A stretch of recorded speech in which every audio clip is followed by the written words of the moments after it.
Hello, നമ്മുടെ കാസർഗോഡ് അതും ബളാൽ പഞ്ചായത്തിൽ ഇത്രയും നല്ലൊരു സ്പോട്ട് നിങ്ങൾ കണ്ടിട്ടുണ്ടോ? ഞാൻ ഇപ്പം നിൽക്കുന്നത് മുത്തപ്പൻ മല എന്ന് പറയുന്ന ഒരു സ്ഥലത്തേക്കാണ്.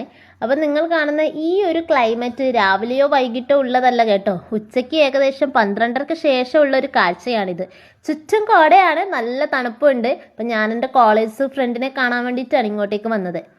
മുത്തപ്പൻ മല എത്തിയത് കൊണ്ട് തന്നെ നമ്മൾ ആദ്യം പോയത് മുത്തപ്പൻ ടെമ്പിളിലോട്ടാണ്. അവിടെ പ്രാർത്ഥിച്ച് അവിടുത്തെ കാഴ്ചകളൊക്കെ കണ്ട് പിന്നെ നമ്മൾ നേരെ വിട്ടത് ഒരു കോറ കാണാനായിട്ടാണ്.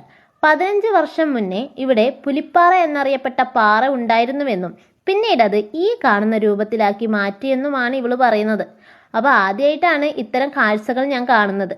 പിന്നെ നേരെ ഫ്രണ്ടിൻ്റെ വീട്ടിലേക്കാണ്. അവിടെ കാഴ്ചകളൊന്നും അധികം പകർത്താൻ വേണ്ടി നമുക്ക് കഴിഞ്ഞിരുന്നില്ല.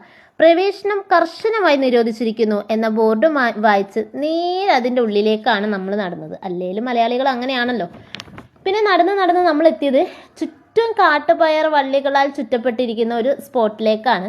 അപ്പോൾ ഇതിൻ്റെ ടോപ്പിലാണ് കാഴ്ചകളൊക്കെ നമുക്ക് കാണാൻ വേണ്ടിയിട്ടുള്ളത്. ഇതിൻ്റെ ടോപ്പിലെത്തിയപ്പോൾ ഉള്ളൊരു കാഴ്ച എന്ന് പറയുന്നത് മൊത്തം കോടയാണ്. മിനിറ്റുകൾക്കുള്ളിലാണ് അവിടെ കോടകൾ കൊണ്ട് നിറഞ്ഞത്. നമുക്ക് അപ്പുറത്തോ ഇപ്പുറത്തോ ഭാഗം ഒന്നും നമുക്ക് കാണാൻ പറ്റുന്നുണ്ടായിരുന്നില്ല. അത്രയും കോട കൊണ്ട് അവിടെ നിറഞ്ഞിരുന്നു. വളരെ മനോഹരമായിരുന്നു. വളരെ അധികം തണുപ്പും അതേപോലെ എന്താ പറയുക, ചെറിയൊരു കാറ്റൊക്കെ ആയിട്ട് വളരെ രസകരമായിരുന്നു അവിടുത്തെ നിമിഷങ്ങളെല്ലാം. പിന്നെ 5-6 വർഷങ്ങൾക്ക് ശേഷമാണ് ഞാൻ എൻ്റെ കോളേജ് മേറ്റിനെ ഇപ്പോൾ കാണുന്നത്. അതുകൊണ്ട് തന്നെ ഒരുപാട് ലൊട്ടയടിച്ച് ഉച്ചയോട് കൂടി നമുക്ക് വിശന്നപ്പോൾ ഫുഡ് കഴിക്കാൻ വേണ്ടി പോവുകയാണ്.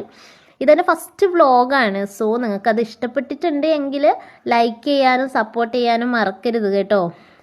അപ്പോൾ നമ്മൾ ഈ ഫോറസ്റ്റിൽ പോയിട്ട് ഫുഡ് കഴിക്കുമ്പോൾ അമ്മ എന്നും പറയുന്ന ഒരു കാര്യമുണ്ട്, നമ്മൾ കുറച്ച് ഫുഡ് കളഞ്ഞിട്ട് മാത്രമേ കഴിക്കാൻ പാടുള്ളൂ എന്ന്.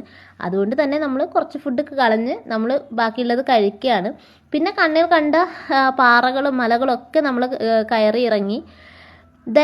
പിന്നെ നമ്മൾ അവിടെ തണുപ്പായതുകൊണ്ട് തന്നെ ഫ്രൂട്ട്സിൻ്റെ ഒരുപാട് ചെടികളുണ്ടായിരുന്നു. അപ്പോൾ ഫ്രൂട്ട്സൊക്കെ പറിച്ച് നമ്മൾ കഴിച്ചു. പിന്നെ നമുക്ക് വീട്ടിലേക്ക് പോകേണ്ട സമയമായി. കൊച്ചിനെ അംഗൻവാടിയിൽ നിന്ന് കൂട്ടണം. 4 മണിയാകുമ്പോൾ ട്യൂഷനുണ്ട്. ആയതുകൊണ്ട് തന്നെ 2:45 ആകുമ്പോഴേക്ക് നമ്മുടെ പരിപാടി തീർത്ത് നമ്മൾ അവിടെ നിന്ന് ഇറങ്ങലായി. Okay, bye bye. ഇനി അടുത്തൊരു വീഡിയോ ആയിട്ട് നമുക്ക് വീണ്ടും കാണാം കേട്ടോ.